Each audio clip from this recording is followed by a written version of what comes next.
Assalamualaikum warahmatullahi wabarakatuh. Kami dari kelompok 9 akan mendemonstrasikan serangan XSS dan CSRF pada sebuah halaman web dan cara untuk mengatasinya. Kita menggunakan framework dari CodeIgniter. Jadi seluruh tutorial yang kita lakukan hanya berlaku pada framework tersebut. Pertama, kita mulai dengan XSS. XSS merupakan singkatan yang digunakan untuk istilah cross-site scripting.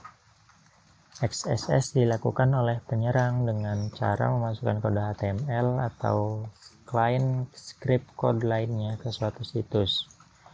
Akibat serangan ini, antara lain penyerang dapat membypass keamanan di sisi klien, mendapatkan informasi sensitif, atau menyimpan aplikasi berbahaya.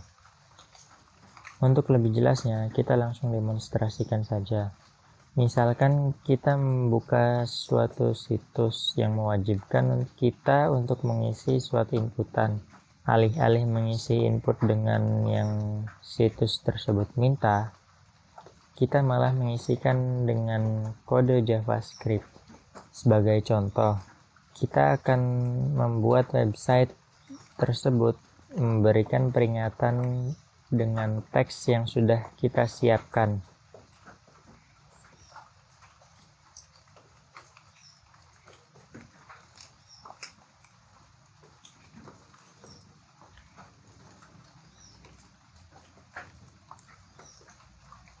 Kita mendapatkan peringatan persis seperti yang kita siapkan tadi. Mengapa? Karena halaman web menganggap teks yang kita output menggunakan echo pada PHP sebagai sebuah kode JavaScript, sehingga secara otomatis kode tersebut dieksekusi. Untuk mengatasi hal tersebut, kita harus membuat semua teks yang kita outputkan hanya dianggap sebagai teks, bukan sebagai kode. Pada CodeIgniter, cara untuk menyelesaikan masalah ini cukup mudah.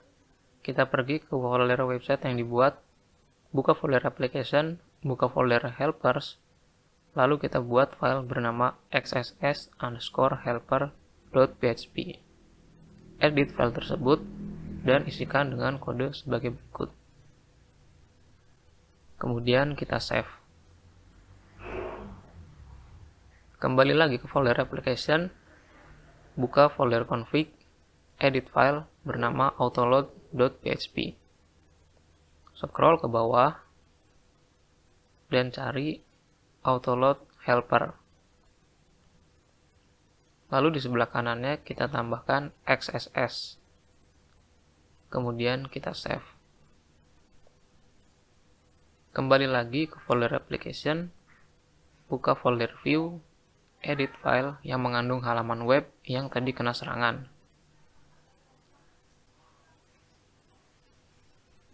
Pada kasus kita, yang terkena serangan itu adalah output untuk nama. Oleh karena itu kita hanya perlu mengganti output atau echo bagian nama saja. Kita ganti echo menjadi tulis sesuai pada script yang tadi kita buat, lalu kita save. Sekarang kita refresh halaman webnya. Seperti yang dilihat, sekarang kode tersebut hanya dianggap sebagai teks biasa, bukan sebagai JavaScript. Sekarang kita beralih ke CSRF. Apa itu CSRF? CSRF merupakan singkatan dari Cross Site Request Forgery yang intinya melakukan sebuah request terhadap halaman web yang padahal request tersebut tidak memiliki izin asli. Dengan kata lain, request tersebut tidak berasal dari halaman web asli, melainkan dari halaman yang penyerang buat. Mari lihat demonstrasinya agar lebih jelas. Pertama kita buka target website, lalu kita download halaman web tersebut.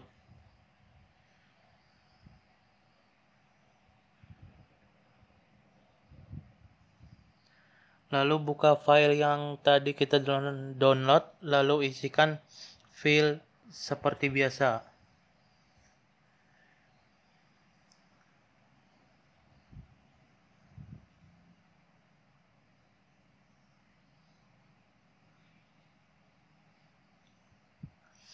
Kemudian kita submit. Secara logika, kita berada di luar lingkup website, namun kenyataannya kita masih bisa mengakses website, padahal kita bukan bagian dari website tersebut. Dengan kata lain, kita tidak memerlukan sebuah izin untuk menginput data. Penyelesaian masalah ini cukup mudah. Kita pergi ke folder website yang dibuat, buka folder application, buka folder config, lalu edit file config.php. Scroll ke bawah, cari bagian CSRF protection. Kemudian ubah value-nya dari false ke true, lalu kita save. Sekarang kita coba melakukan serangan kembali. Kita buka lagi halaman palsu yang sudah kita download, lalu kita inputkan seperti biasa.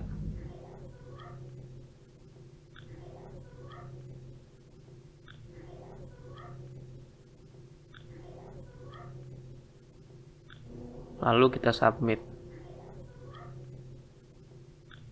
Sekarang data inputan tidak tersimpan, melainkan kita mendapatkan sebuah error. Tapi kita belum selesai, karena metode ini halaman asli pun tidak dapat mengakses sistem.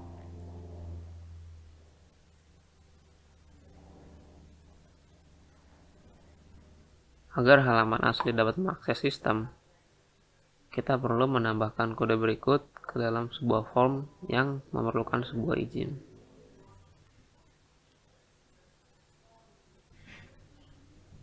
Sekarang kita buka lagi halaman asli dan coba untuk melakukan submit data.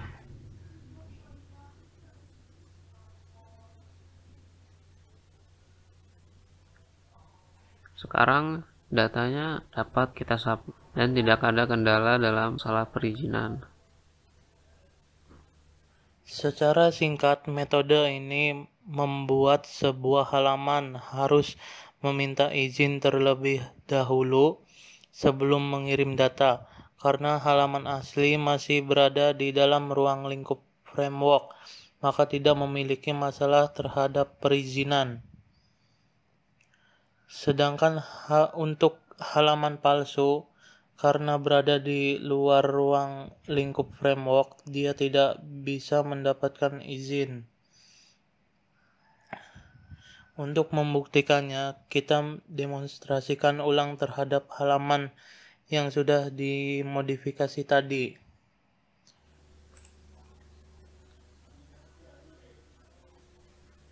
Seperti yang dilihat, halaman palsu tidak memiliki izin untuk mengirim data, walaupun halaman palsu sudah memiliki kode yang sama persis dengan halaman asli.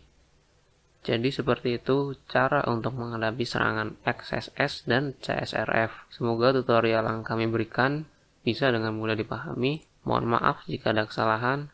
Wassalamualaikum warahmatullahi wabarakatuh.